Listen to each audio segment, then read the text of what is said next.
Alright, so it's Monday and it is 12:30 exactly.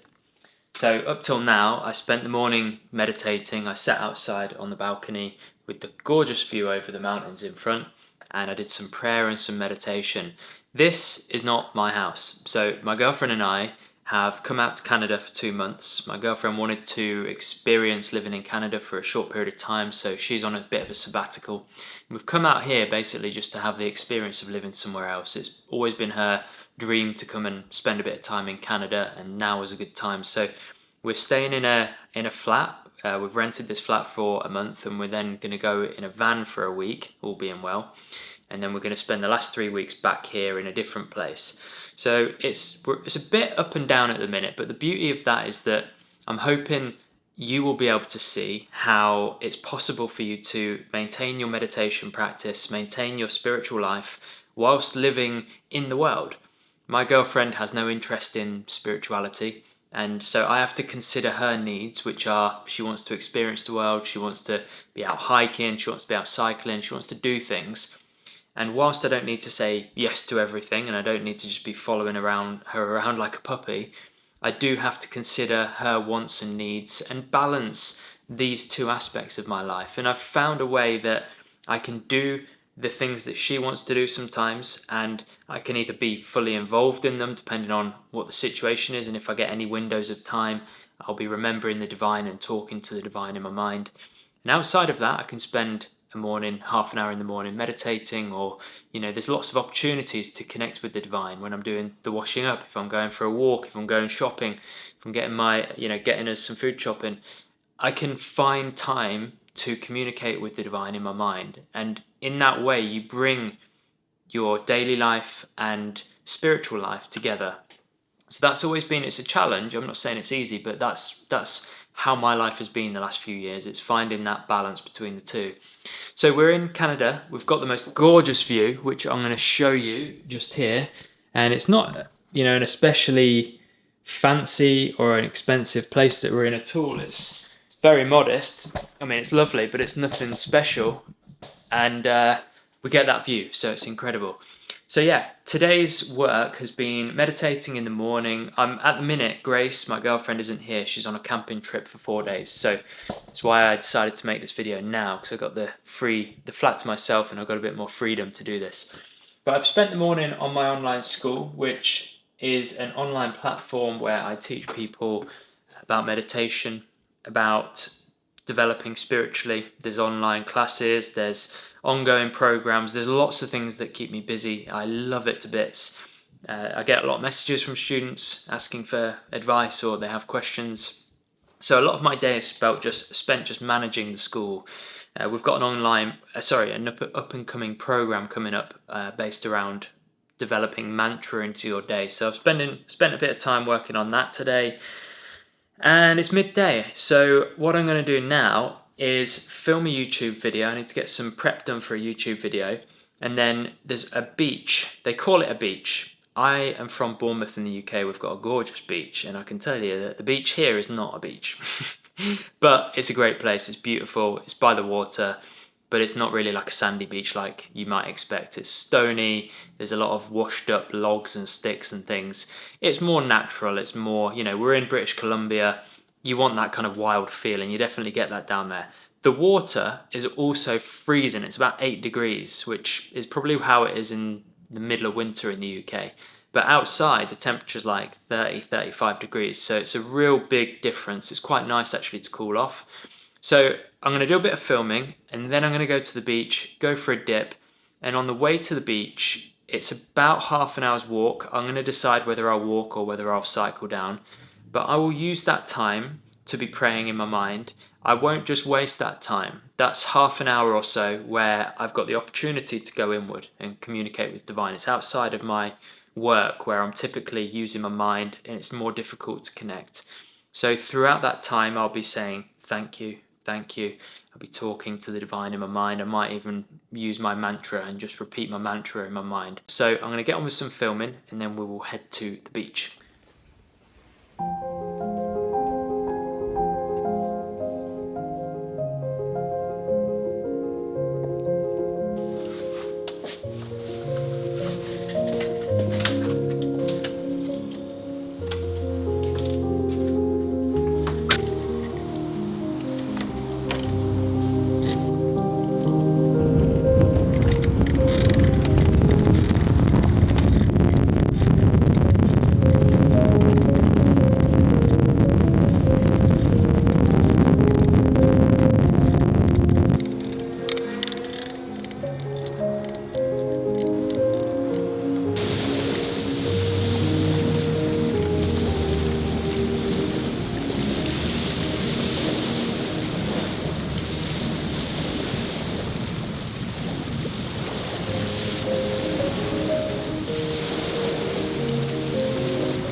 So I'm just cooking at the moment. I've got some tofu on the go.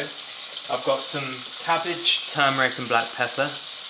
I've got some rice. I've got some red cabbage. I love red cabbage. And I've got some organic spinach here. Now, my girlfriend would be mortified if she could see me, what I'm doing at the minute, because she despises my cooking. And my theory with cooking, or with food in general, is that it's fuel for the body. And I think that as a society, it's been instilled in us, and we've been absolutely sort of conditioned to believe that our food needs to be the most tasty meal on the planet. You know, it's got to be absolutely delicious. Whereas my thinking's a little bit controversial. I'm not suggesting that you need to think like this, but I'm just telling you what I think. And it's a little bit different.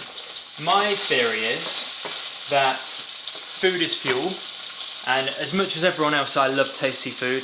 I'm not going to say that I just eat raw food and, you know, I don't flavour my food in any way. Even now I've got some of this sort of Mexican sauce, a little spoonful of that that's gone on the tofu. But I personally don't put a strong emphasis on like flavour and taste. My personal preference is that I'm more concerned about the quantity and the actual type of food that I'm eating. The taste is like the final part of it, and it's something that I would prioritise quantity and quality over taste. A lot of people disagree with me. My girlfriend disagrees with me.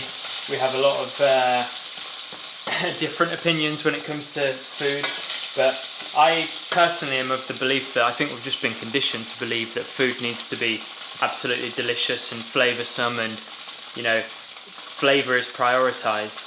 But I think all that does is it creates this pleasure seeking in us. It emphasises that you eat for pleasure, but we don't eat for pleasure, we eat to sustain the body. Pleasure is a byproduct. And yes, if you can make your food tasty whilst keeping it healthy and great, you know, and good, then that's great. But I think ultimately my personal way is to prioritise eating good food, so that's what I've got. Here are what I've got cooking at the moment. This is what I've got cooking. So you can see I've got the spinach, I've got the cabbage and some different flavourings, I've got the tofu cooking, rice heating up, and I will make that into a small portion because we don't need to eat anywhere near what we tend to eat. Generally, if you read the advice of the great saints and sages and spiritual masters, they will advise, generally speaking, half a belly of food, quarter a belly of water, and quarter belly empty. So that's what I'm going to be doing today. Alright, so it's 9:37 and I've got to be up at 3:30 AM tomorrow to teach a 4 AM class, so I'm way behind my bedtime. But I just wanted to wrap the video up today and just say that I hope that what I've shared with you today doesn't feel like something that's unrealistic. I know I'm in this unusual setting. This isn't where I live normally. You know, it's very... it's a luxury that I get to go to the beach. It's a luxury that I get to do qigong on the balcony. If those things feel like barriers to you, if you're watching this video and thinking, well, this doesn't feel like a realistic routine that I could follow, I want you to try to see, if you can, that a lot of this can be weaved into what your current routine is. So for example, I did meditation, qigong and stretching early doors before work. So you can get up at 5, you can get up at 6, whatever, and spend half an hour or an hour doing those things, and that will set you up. The japa that I did at lunchtime, So everyone has a lunchtime, everyone should have a lunchtime, even if it's, you know, it feels like you're just shoving your sandwiches down your throat and then getting on with work again. Give yourself 10 minutes and just do some japa. Even if you only do half a round, I know it's not advised, ideally you would want to do the full round, but even if you just spend 5 minutes doing some japa, that is such a beautiful, you know, reset. It's such a beautiful opportunity to let go of life, let go of all of the things that we're normally so consumed with mentally, and tap into that divine essence, those sacred sounds that you repeat as you're doing a mantra. So that is something that I think, you know, when you look at what I've done today, it may seem unrealistic or unachievable, but these are things that I believe many people can weave into their day. So when I was traveling to the beach, it's only like 15-minute cycle, I was talking to God in my mind. I always tried to make time to talk to God. So if I'm with myself, if I'm walking, if I'm doing something that's not requiring a lot of thinking, I'll talk to God. And God's my as ridiculous as it sounds, God is my best friend.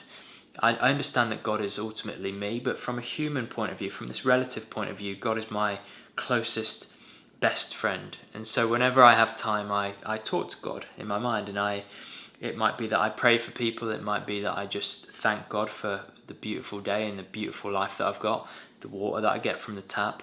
I make that contact, and like any relationship, it takes that time and effort, and it does. You feel something from it, and I don't recommend doing it so that you do feel something from it, but you do in time. It does form.